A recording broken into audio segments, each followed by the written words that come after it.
வணக்கம். எல்லாரும் எப்படி இருக்கீங்க? தேர்தல் பிரச்சாரம் பரபரப்பா போயிட்டுருக்கு.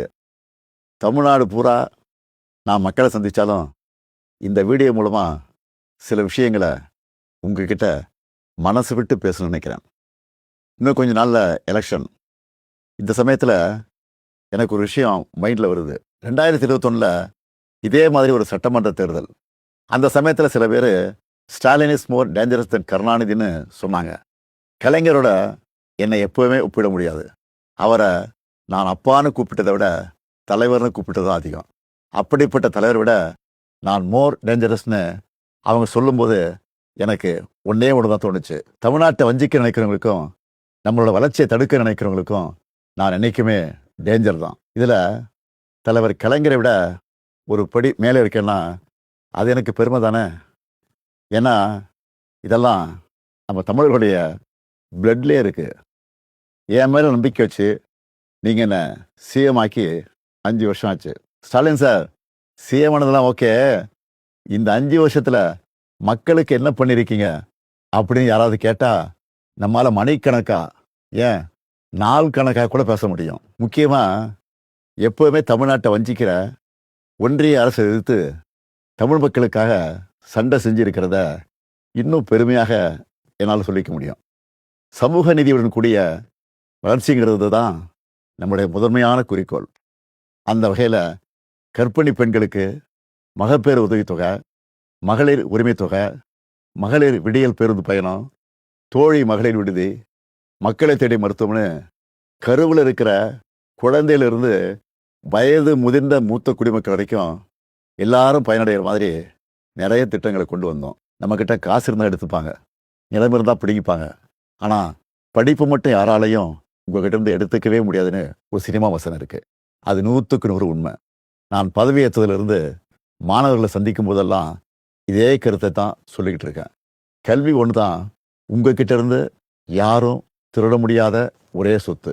அதனால தான் ஸ்கூலில் காலை உணவு திட்டம், காலேஜ் ஸ்டூடெண்ட்டுக்கு லேப்டாப், அரசு பள்ளியில் படித்த மாணவ மாணவிகளுக்கு மாதம் 1000 ரூபாய் உதவித்தொகை, நான் முதல்வன் திட்டம்னு கல்விக்காக மட்டும் இந்த ஆட்சியில் அவ்வளவு திட்டங்களை கொண்டு வந்திருக்கிறோம். நீங்கள் எந்த டேட்டா வேணாலும் எடுத்து பாருங்கள். தொழில்துறை, விவசாயம், கல்வின்னு எல்லா துறையிலையும் தமிழ்நாடு டாப்பில் இருக்கும். அதுக்கு அடையாளமாக 14 வருஷத்துக்கு அப்புறம் தமிழ்நாட்டுடைய பொருளாதார வளர்ச்சி 11.19% எந்த மாநிலமும் தொடாத இரட்டை இலக்கத்தை தொட்டிருக்கு. இன்னும் உயரம் தொடுவோங்கிற உறுதியும் எனக்கு இருக்கு. இப்படி எல்லா வகையிலும் நாம் முன்னேறி இருந்தாலும் ஒரு சில குறைகளும் இருக்குதுங்கிறது எனக்கு தெரியும். ஏன்னா நம்மளுடைய ஆட்சியை பற்றின விமர்சனம், ஃபீட்பேக் எல்லாத்தையும் காது கொடுத்து கேட்குறவன் தான். குறைகளாக சொல்லப்பட்ட சில விஷயங்களை கூட நாம் மற்ற மாநிலங்களை கம்பேர் பண்ணும்போது ரொம்பவே பெட்டராக தான் இருக்கும். இருந்தாலும் அந்த குறைகளையும் சரி செய்ய எல்லா விதமான வழிமுறைகளையும் நம்ம ஏற்கனவே நடைமுறைப்படுத்திட்டோம்.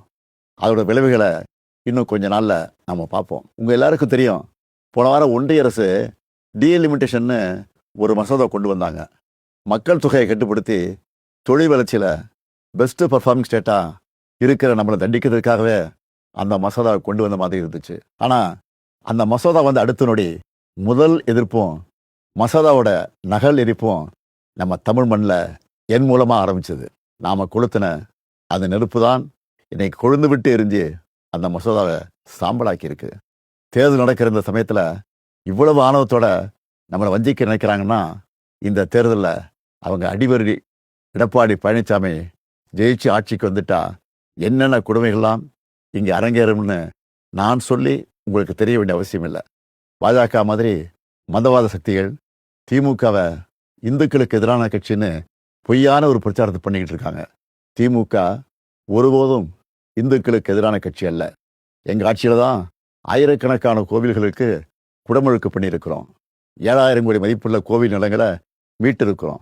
இப்படி பொய்யான பிரச்சாரம் பண்ணுறவங்களுக்கு ஒன்னே ஒன்று சொல்கிறேன், 60 வருஷமாக திராவிட கட்சிகள் ஆளுகிற தமிழ்நாட்டில் தான் இந்தியாவிலே அதிகமான கோவில்கள் இருக்கு. இன்னைக்கு அதிமுகங்கிற அடிமை கட்சிக்கு ஓனர் பாஜக.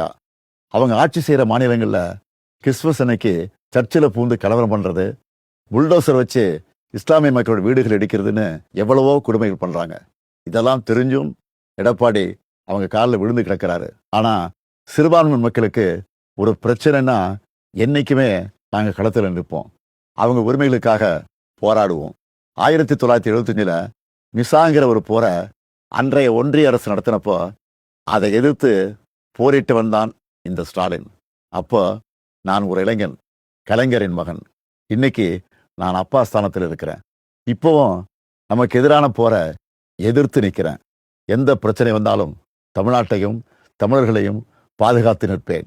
இது என்னுடைய உறுதிமொழி.